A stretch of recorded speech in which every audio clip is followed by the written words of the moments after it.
ठरलं तर मग प्रेक्षकांनो मालिका एकदम छान चाललेली आहे. पण अचानकपणे आता मालिकेचा जो काही ट्रॅक आलाय, त्या ट्रॅकमध्ये आता मात्र सायली प्रेग्नंट आहे.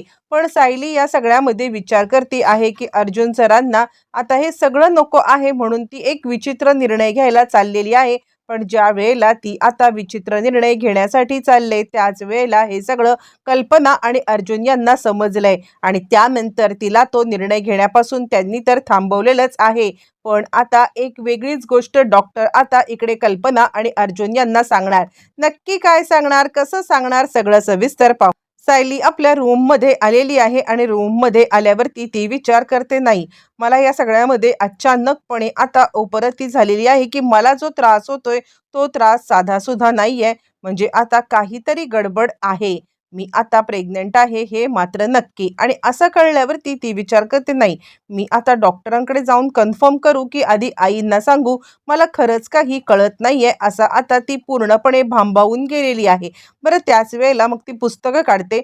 पुस्तकं काढून आता सगळ्या गोष्टी व्यवस्थितरित्या ज्या वेळेला ती आता विचार करायला लागते आणि त्याच वेळेला तिला पुन्हा एकदा उलट्या व्हायला लागतात. तिला उलट्या झाल्यावरती तिच्या लक्षात आले की काहीतरी गडबड आहे. आपण या सगळ्यामध्ये आता इकडे काहीतरी मिस करतोय का? आणि नंतर तिच्या पुस्तक काढल्यावरती लक्षात आलंय की या सगळ्यामध्ये आता इकडे काय झालं असेल, काय होत असेल आणि त्यानंतर तिला कळलंय की आपण बहुतेक प्रेग्नेंट आहोत.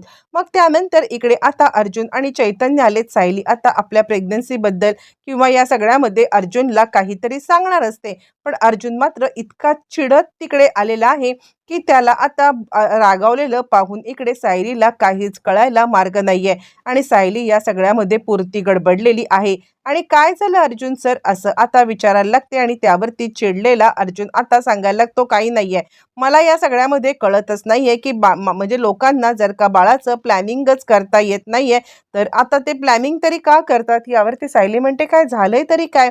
आणि त्यावरती मग आता अर्जुन सांगायला लागतो, काय झालंय म्हणजे हे जे सगळं काही चाललंय ना, आता इकडे ह्यांना जर का बाळाला पोसता येत नाहीये तर ह्यांनी बाळाला जन्मच का द्यावा, मला कळतच नाहीये. असं म्हटल्यावरती मग आता सायली सांगायला लागते, कुणाबद्दल बोलताय? आणि त्यावरती तो म्हणतो, कुणाबद्दल बोलणार, मी आता सचिनच्या बद्दल बोलतोय.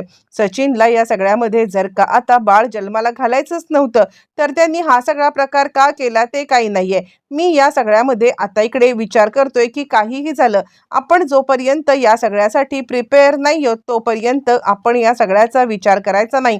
सायली, तुला माझं म्हणणं पटतंय ना? आणि त्यानंतर सायली आता विचार करते, अरे देवा, मी तर अर्जुन सरांना हे सांगण्यासाठी निघाले होते की खरं तर मी प्रेग्नेंट आहे. पण त्यानंतर आता अर्जुन सर हे असं काहीतरी बोलतायत म्हटल्यावरती नाही नाही, मी सध्या तरी काहीच बोलत नाहीये म्हणून ती गप्प राहिले.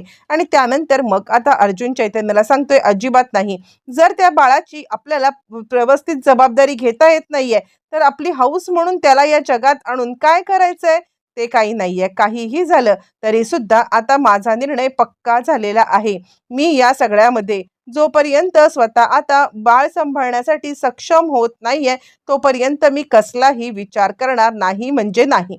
असं म्हणत अर्जुनने आता मात्र ठाम निर्णय घेतलाय, काहीही झालं तरी सुद्धा मला या सगळ्यामध्ये आता इतक्यात तरी विचार करायचा नाहीये. सायली आता विचार करते, काय करू काय करू. आणि त्यानंतर सायली आता खाली, तोपर्यंत इकडे आता हकलून दिलेला सचिन पुन्हा आलेला आहे. सचिन आल्यावरती तो सांगायला लागतोय, अस्मिता, तू मला डिवोर्स देणार का? आता सगळ्या लोकांच्या मध्ये आता मी तुझं नाव खराब करायला इकडे आलेलो आहे. म्हणजे आतापर्यंत तू माझी इतकी बदनामी केलीस ना, मी सगळ्यांना सांगणार आहे की तू कशा प्रकारे घरातल्या घरामध्ये इकडे आता या भावासारखे संबंध असणाऱ्या म्हणजे त्या पुरुषासोबत कसे तू गैरसंबंध प्रस्थापित केलेले आहेस ना, हे सगळं सगळं ज्या वेळेला मी माझ्या घरच्यांना आणि बाकी सगळ्यांना सांगेन ना, त्याच वेळेला तुला आता अद्दल घडणार आहे. तू या सगळ्यामध्ये लक्षात ठेव, ज्या काही गोष्टी आता तू सगळ्या हे केल्यास ना त्या मी सगळ्यांच्या समोर आणणार आणि मग सगळ्यांच्या समोर तुला आता मी डिवोर्स देणार. तू काय मला डिवोर्स देणार? यावरती अस्मिता म्हणते, जा, ज्याला कोणाला सांगायचंय त्याला सांग. आणि त्यावरती मग आता सचिन एक वेगळीच गोष्ट करतोय. सचिन आता सांगायला लागतोय, काहीही झालं ना तरी आता माझ्या बाळाची कस्टडी ही मला पाहिजे आहे. आणि या विषयावरती खूप मोठा वाद होतो आणि त्यावरती मग आता इकडे चिडलेली अस्मिता सांगायला लागते, बाळाची कस्टडी, तुला आता बाळाची कस्टडी मी कोणत्याही प्रकारे देणार नाहीये. काहीही झालं तरी सुद्धा बाळ माझं आहे, मी त्याला 9 महिने पोटात बाळगले आणि बाळाला तुला मी देणार नाहीये असं म्हटल्यावरती मग आता सचिन चिडलाय. पण त्या बाळाचं जे नाव आहे ना ते माझं नाव लावतोय. अर्जुन म्हणतो नुसतं बाळाचं नाव लावून होत नाहीये, त्या बाळाला सांभाळण्याची जी काही प्रोसेस आहे ती तुला जमणार आहे का? बाळाला एक वेळचं दूध द्यायला तरी तुझ्याकडे पैसे आहेत का? असं म्हटल्यावरती तो आता चिडलाय आणि हे बघ तू ह्यात पडू नको. नवरा बायकोचा जो काही मॅटर आहे तो आता आम्ही बघून घेऊ, तुला याच्यामध्ये पडण्याची खरंच काही गरज नाहीये असं म्हटल्यावरती मग आता तो सांगायला लागतो ते काही नाहीये, बाळ माझं आहे आणि मी घेऊन जाणार. आणि त्यावरती मग आता लगेचच इकडे अर्जुन सांगायला लागतो काय चाललंय काय तुझं? आत्तापर्यंत अस्मितावरती आरोप करत होतास की बाळ आता इकडे माझं नाही आहे किंवा माझं असू शकतं, हे आता मला काही माहित नाहीये. मग असं असताना तू कसं काय या सगळ्यामध्ये बाळ आता माझं आहे असं म्हणू शकतोस? असं म्हटल्यावरती मग आता तो सांगतो ते काही नाहीये, मला माझं बाळ पाहिजे. आणि अस्मी तू बऱ्या बोलाने माझं बाळ माझ्या ताब्यात देतेस की नाही देत? यावरती अर्जुन म्हणतो जा रे जा, काय करायचं ते कर. यावरती सचिन म्हणतो जर का डिवॉर्स हवा असेल तर बाळ माझ्याकडे राहील या अटीवरतीच मिळेल, नाहीतर नाहीतर अस्मिताला माझ्यासोबत राहावं लागेल. सचिनची ही चाल आहे, त्याला अस्मिताला कोणत्याही परिस्थितीमध्ये डिवॉर्स द्यायचाच नाहीये आणि त्यासाठी त्यांनी आता बाळाचं हे पुढे केलं. नाही तर सचिन काय बाळाला सांभाळणार, त्याची आता तेवढी पात्रता पण नाही आणि इच्छा पण नाहीये. मग जाता जाता तो धमकी देऊन जातो, ठीक आहे जर का आता बाळ माझ्याकडे देणार नसाल ना मग मात्र मी काय करतोय ते बघ अस्मी, मी बाळाच्या कस्टडीसाठी कोर्टात जाईन. आता अस्मिता हतबल झाली. आतापर्यंत सचिनचे सगळे घाणेरडी कृत्य तिच्या समोर आलेली आहेत आणि त्यानंतर त्याला सोडून देण्यासाठी ती 100% तयार झाले. पण पण या सगळ्यामध्ये आत्ता सचिनने जे काही कृत्य केलंय त्या कृत्यानंतर अस्मिता पुरती हादरलेली आहे आणि अस्मिता या सगळ्यामध्ये विचार करते नाही सचिन जा तू इथून, तुझं तोंड पण मला बघायचं नाही, मी पण बघते माझ्या बाळाला माझ्यापासून कोण हिरावून घेऊ शकतं. चिडलेली अस्मिता या सगळ्यामध्ये सचिनला मात्र आता जरी धुडकावून लावत तरी सगळे गेल्यावरती अस्मिता रडायला लागली. आणि काहीही झालं तरी माझं बाळ माझ्याचकडे पाहिजे. आणि त्यावरती सायली म्हणते काय आहे हा माणूस बाळाला बघायला येत नाही, त्याला सांभाळायला येत नाही आणि असं असताना बाळाची कस्टडी मागतोय. यावरती अर्जुन आता सांगायला लागतो म्हणूनच म्हणूनच मी आता विचार करतोय की या सगळ्यामध्ये का का ह्या लोकांनी बाळाला जन्माला घालावं, ह्या बाळाचे असे हाल करण्यासाठी.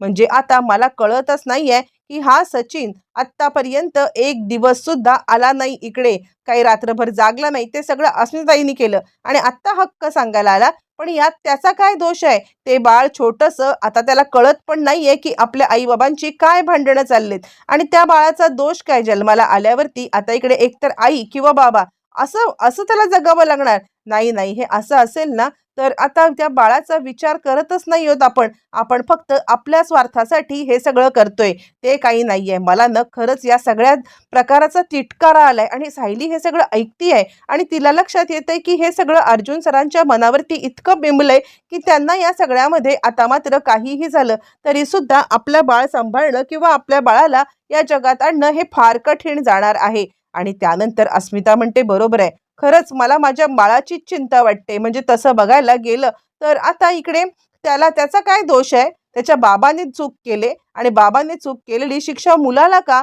मुलगा का या सगळ्यामध्ये सफर करणार? त्याला का एकटं राहायला पाहिजे? ते काही नाहीये. मी आता त्याला आई आणि बाबा या दोघांचं प्रेम देणार आहे असं अस्मिता म्हणते आहे. इकडे मात्र सायलीच्या डोक्यामध्ये वेगळाच विचार चालू आहे. इकडे अर्जुन अस्मिताला सांगतो हे बघ मी तुला वचन देतोय, आज मी तुला वचन देतोय काहीही झालं तरी सुद्धा तुझा मुलगा तुझ्याकडेच राहणार, त्याला कुणीही तुझ्यापासून हिसकावून घेऊ शकत नाहीये.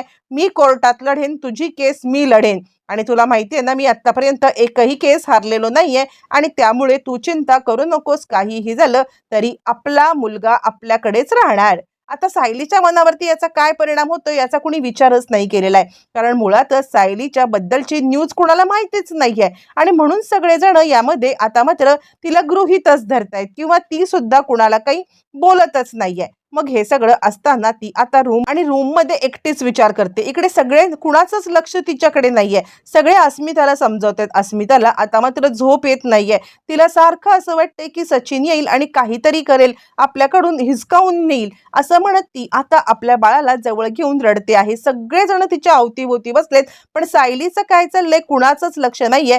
सगळेच जण तिच्याकडे जवळजवळ इग्नोरच करतायत. म्हणजे मुळात घरच्यांचा दोषच नाहीये, कारण आता तिच्याबद्दलची न्यूज न्यूजच माहिती नाहीये म्हटल्यावरती मग आता कुणाला याच्याबद्दल काय माहिती असणार? आणि म्हणूनच आता मात्र इकडे ज्या वेळेला सायली आपल्या रूम आणि ती विचार करते, नाही आता हा निर्णय मला घ्यायला पाहिजे, आत्ताच्या आत्ता मी इथून डॉक्टरांकडे जाते असं म्हणत ती आता डॉक्टरांकडे प्रेक्षकांनो जायला निघालेली आहे. ती ज्या वेळेला जायला निघाले आणि त्याच वेळेला मात्र आता इकडे मोठा गोंधळ होणार असतो. घरात कुणाला काहीही माहीत नाहीये आणि सायली आता जायला निघाले. सायली आता विचार करते, मी जर का घरामध्ये कोणाला काही बोलले तर मात्र मला आता घरचे अडवतील आणि अर्जुन सरांच्या मनात नसताना सुद्धा आता हे सगळं करावं लागेल. नाही नाही असं म्हणत ती आता डॉक्टरांना कॉल करते, कॉल करून अपॉइंटमेंट घेते आणि ती डॉक्टरांकडे जायला निघते. बरं आता हे सगळं झाल्यावरती ती घरच्या घरी एक प्रेग्नन्सीची टेस्ट सुद्धा करते. ती टेस्ट पॉझिटिव्ह येते आणि तिच्या हातामध्ये जी किट आहे ते किट ती तिथेच ठेवून निघून जाते. तिला आता ते किट उचलून टाकावं अशी तिला काही हे होत नाहीये. आणि त्यानंतर आज सायली कुठे गेली, सायली कुठे, म्हणून आता घरातले सगळे अस्वस्थ आहेत. सायलीला इकडे तिकडे शोधतायत पण सायलीच त्यांना कुठे दिसत नाहीये. आणि म्हणूनच आता मात्र कल्पना हादरले आणि त्यानंतर अर्जुनला सापडलेली आहे ती किट पाहिल्यावरती त्याच्या आता लक्षात आलंय काय प्रकार थोडक्यात झाला असेल. आणि त्यानंतर कल्पना अर्जुन धावत पळत हॉस्पिटलला आलेत.